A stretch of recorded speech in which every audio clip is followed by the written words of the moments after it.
اعوذ باللہ من الشیطان الرجیم، بسم اللہ الرحمن الرحیم۔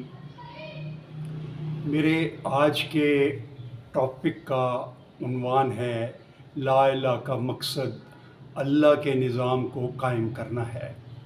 جب ہم لا الہ پڑھتے ہیں تو اس کے اوپر ہمارے اوپر یہ واجب چیزیں ہو جاتی ہیں کہ ہم اللہ کے وہ قوانین جو قرآن پاک میں دیے ہیں ان کے اوپر عمل کریں۔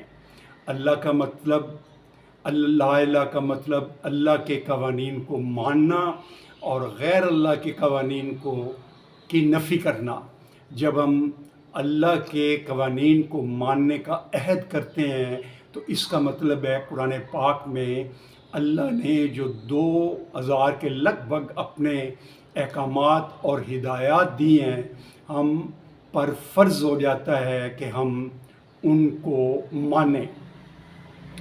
پاکستان بنانے کا مقصد لا الہ الا اللہ ہے، اور یہ دوسری مملکت ہے جو اللہ کے نظام کے لیے بنی ہے۔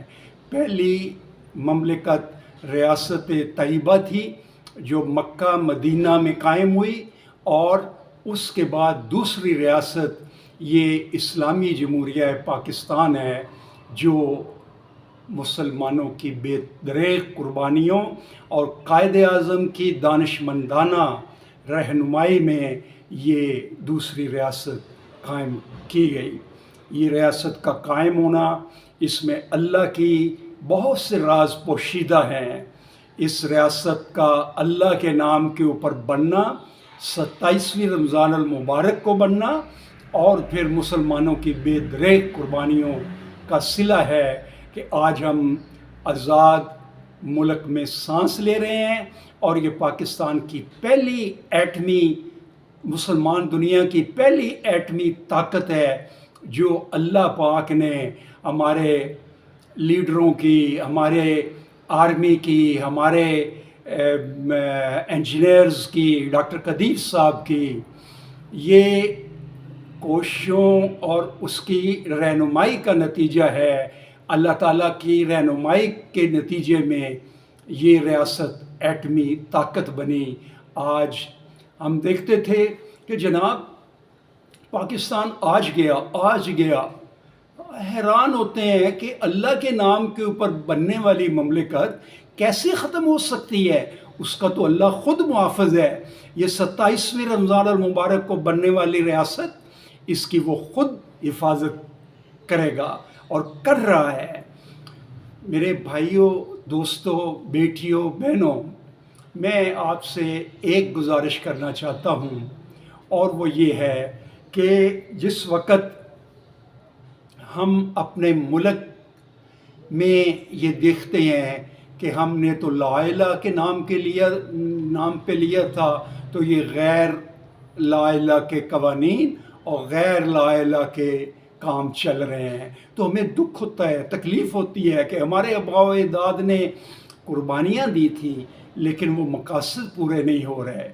اللہ نے ہمارے ملک کا نام اسلامی جمہوریہ پاکستان رکھا ہے، اور قرآن و شریعت کو سپریم لا بنایا ہے کہ جو بھی اس قانون کے منافی قانون ہوگا اس کو ہم تبدیل کریں گے۔ اسلامی نظریاتی کونسل بنی ہے، اور اس کا ذمہ یہ فرض ہے کہ تمام قوانین کو اسلام کے مطابق ڈھالے۔ اب بھائیوں اور دوستوں، آپ غور فرمائیں کہ ہم دیکھتے ہیں کہ یہ لا الہ کے نام پہ بننے والی ریاست، اس میں فرقے بھی ہیں، اس میں ذخیرہ اندوزی بھی ہے، اس میں جھوٹ بھی ہے، اس میں رشوت بھی ہے، اس میں ہم دیکھتے ہیں کہ تمام جو ہماری چیزیں ہیں وہ غیر شرعی ہیں اور وہ ہو رہی ہیں، سود کا کام ہو رہا ہے۔ تو ہمیں افسوس ہوتا ہے، ہمیں دکھ ہوتا ہے، لیکن ہمارے آئین نے ہمیں ایک طریقہ بتا دیا ہے کہ جب کوئی قانون ایسا آپ دیکھیں اس کو آپ چیلنج کریں،